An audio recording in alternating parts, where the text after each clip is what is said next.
بسم اللہ الرحمن الرحیم۔ شروع اللہ کے بابرکت نام سے جو دلوں کے بھید بخوبی جانتا ہے۔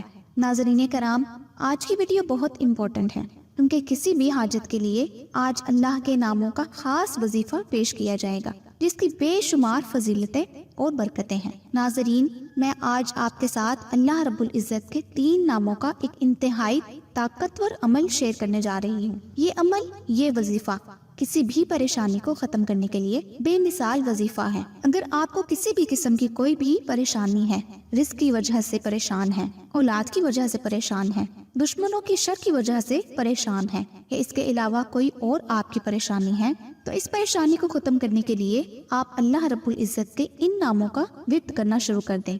چند دن آپ یہ عمل کریں، انشاءاللہ آپ کی بڑی سے بڑی پریشانی اللہ رب العزت اپنی رحمت سے ختم فرما دے گا۔ اب آپ کو بتاتی ہوں کہ آپ نے یہ عمل، یہ وظیفہ پڑھنا کیسے ہے۔ وظیفہ پڑھنے کا طریقہ کار اچھی طرح سننے اور سمجھنے، جیسا کہ میں پہلے بتا چکی ہوں کہ یہ عمل، یہ وظیفہ اللہ رب العزت کے 3 ناموں کا وظیفہ ہے، جن میں ایک اللہ تعالیٰ کا ذاتی نام ہے اور 2 اللہ رب العزت کے صفاتی نام ہیں۔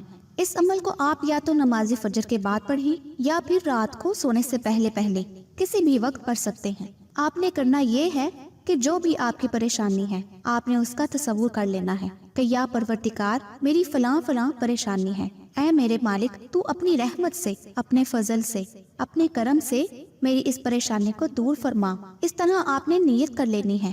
نیت کرنے کے بعد آپ نے سب سے پہلے پیارے آقا سرور کائنات حضرت محمد مصطفیٰ صلی اللہ علیہ وآلہ وسلم کی ذات اقدس پر درود و سلام کا نذرانہ پیش کرنا ہے۔ اب جب آپ درود پڑھ لیں تو درود پاک پڑھنے کے بعد آپ نے اللہ رب العزت کے یہ 3 نام، یا اللہ، یا وہاب، یا عزیز، ان میں سے ایک اللہ تعالیٰ کا ذاتی نام ہے اور باقی 2 اللہ رب العزت کے صفاتی نام ہیں۔ ان ناموں کو آپ نے 100 مرتبہ پڑھنا ہے، یعنی کہ ان ناموں کی آپ نے 1 تسبیح پڑھنی ہے۔ جب آپ 100 مرتبہ اللہ تعالیٰ کے یہ تینوں نام پڑھ لیں تو آخر میں آپ نے پھر نبی کریم صلی اللہ علیہ وآلہ وسلم کی ذات اقدس پر درود و سلام کا نذرانہ پیش کرنا ہے اور اپنے ہاتھوں کو اللہ رب العزت کی بارگاہ میں اٹھا لینا ہے۔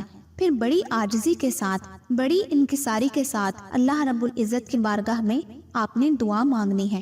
چند دن آپ یہ عمل کریں، انشاءاللہ آپ کی بڑی سے بڑی پریشانی کو اللہ رب العزت اپنی رحمت سے ختم فرما دے گا۔ اللہ کے لیے تو کوئی بھی مشکل نہیں، بس ہمیں مانگنے کا سلیقہ نہیں۔ جو دعا دل سے اور خشوع و خضوع سے مانگی جائے تو وہ کبھی بھی رد نہیں ہوگی انشاءاللہ۔ امید کرتی ہوں کہ میری یہ ویڈیو آپ کو بہت پسند آئی ہوگی۔ اگر ویڈیو پسند آئی ہو تو اپنے سب دوستوں کو ضرور شیئر کیجیے گا تاکہ وہ بھی مستفید ہو سکے۔